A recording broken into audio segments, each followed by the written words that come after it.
ప్రశాంత్ అమ్మ గారు నా కూడా 2 మాటలు మాట్లాడారు. మాట్లాడడం తప్పితే అసలు అతను ఏం మాట్లాడుతున్నాడో తెలియని అనిల్ కుమార్ యాదవ్ ఒకడు.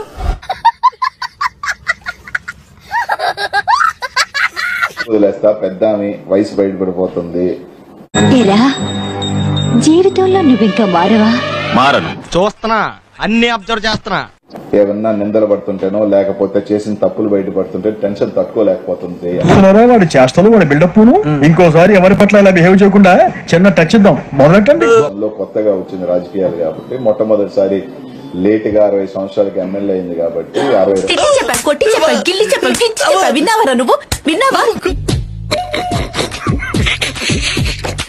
సంవత్సరాలకి ఎమ్మెల్యే అయింది కాబట్టి కొంచెం ఆవేశం ఉండొచ్చు. పెద్ద ఆవిడకి తప్పులేదు. ఏం చేద్దామంటావు మరి? నేను కూడా ఆమె బిడ్డలు నాకన్నా పెద్దోళ్ళు ఉన్నారు కాబట్టి పెద్ద ఆవిడే దీవెనలుగా భావిస్తాను. నేను మాట్లాడుకోవాలి అన్న గురించి. నన్ను సంస్కారవంతంగా ఆమెకున్న సంస్కారవంతమైన పెద్ద ఆవిడకు సంస్కారవంతంగా నన్ను దున్నపోతుంది తిట్టినా నెల్లూరు జిల్లానే వైసీపీ తుడిచిపెట్టుకోవడానికి ఇలాంటి అచ్చొచ్చిన ఆంబోతులు చాలా మంది ఉన్నారు ఇక్కడ.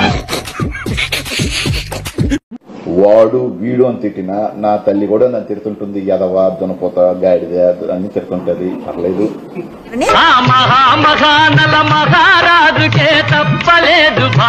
నేనేం బాధపడినమ్మా. ఇంకా కావాలంటే తిట్టు. మీరు తీసుకువస్తున్న గొప్ప కంపెనీని ఈ సైంధవుడు ఆపుతున్నాడు. నువ్వు చూడటం తప్ప పొడిచేదేవి లేదని మాకు అర్థమైంది. మీకు బాధ ఉంటుంది. ఏంటి బ్రహ్మంగారి కాలజ్ఞానం చెప్పినట్టు చెప్పేస్తున్నాడు. 4.5 సంవత్సరాల పాటు ప్రశాంతంగా 20% కమిషన్ దొబ్బేయాల్సింది ఈ సైంధవుడు ఆపేశాడు అన్న బాధ. మీ ఊళ్ళో తెలివితేటలు ఇక్కడ వాడకు. మీ భార్యాభర్తలకు ఉండటంలో తప్పే లేదు. నీ ఒపీనియన్ ఓడరా అడిగిండు, మాకే నీ మీద ఒక ఒపీనియన్ లేదు. నెలకి 20% చొప్పున బూమింగ్ వస్తుంది కాబట్టి బాబు అదమని చెప్పేసుకుంటున్నాడు. ఆయన గురించి ఆయన తెలిసినంత మనకు ఒక 20 కోట్లు, 15 కోట్లు, 30 కోట్లు, ఒక 24.5 సంవత్సరం పాటు ఒక 500-600 కోట్లు దండి కొట్టాడు నా మీద బాధ ఉండటంలో తప్పు లేదు. అంతా బానే ఉందా లేక దయ్యం ఏమైనా పట్టిందా? సైంధవుడి మీద నువ్వు బాధ దున్నపోతుంది తిట్టడంలో నేను తప్పే లేదు. సార్ మీరు కామెడీ చేయకండి సార్, సీరియస్ గా మాట్లాడుతున్నా కాబట్టి తప్పు లేదు, పడతాను. కానీ నేను చెప్పినట్టుగా మాత్రం సమాధానాలు చెప్పండి. నువ్వు అడిగిందే చెప్తున్నా. మా మీద విమర్శ చేస్తే మేము సమాధానాలు చెప్పుకుంటాం.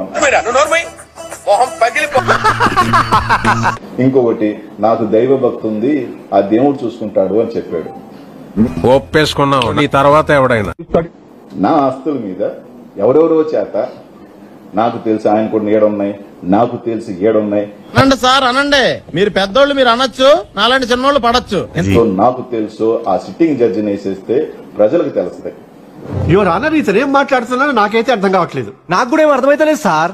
నాకు కూడా చాలా ఇబ్బంది అయిపోతుంది. ఎందుకు వీళ్ళు 500, 1000 కోట్లు ఉండగా నా దగ్గరికి సాయం అడిగేవాడు వచ్చి ఆ మనసులో 500, 1000 ఉందని. ఇప్పుడు కరెక్ట్ గా మాట్లాడుతున్నారు సార్. ఇదయ్యా మీ అసలు రూపం. అవునరా, ఒక 5 లక్షలు ఇవ్వు, 10 లక్షలు అంటే మనం ఎత్తిపోయి ఉంటే 5 లక్షలు అని చెప్తుంటే ఎవడు అలిగిపోతున్నాడు. నాకు చాలా ఇబ్బందికరంగా ఉంది సార్. నేనే బెటర్ రా, కాస్త వెనక ముందు ఆలోచిస్తున్నాను. నువ్వేంట్రా ఏకం గేట్లు ఎత్తేస్తున్నావు. ఏం క్యారెక్టరా బాబు నీది. చెప్పుకోవాలంటే బాధ. అందరికీ ఒప్పించాల్సిన ప్రయత్నం నేను చేయలేను.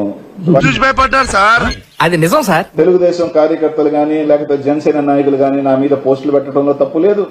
నా దగ్గర డబ్బులు లేనప్పుడు ఎవరైనా రీబాక్ షూ వేసుకున్నా, రేబాన్ గ్లాస్ పెట్టుకున్నా, ఎవరైనా అమ్మాయితో వెళుతున్నా నాకు కడుపుమంటగానే ఒప్పేసుకున్నావు. కామెంట్లు పెట్టుకోవడంలో తప్పు లేదు. వాళ్ళని ఒప్పించాల్సిన అవసరం కూడా నాకు లేదు. ఇది వెళ్ళిపోద్ది లోపలికి. ఒప్పించగలిగింది, మెప్పించగలిగింది ఇప్పుడు ఎవరన్నా ఉన్నారు అంటే లోకేష్ గారు కానీ చంద్రబాబు నాయుడు కానీ సిట్టింగ్. మనం నాశనం అయిపోయినా పర్వాలేదు, పక్కడు బాగుపడకూడదు.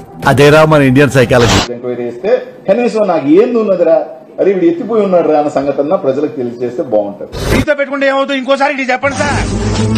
అప్పడం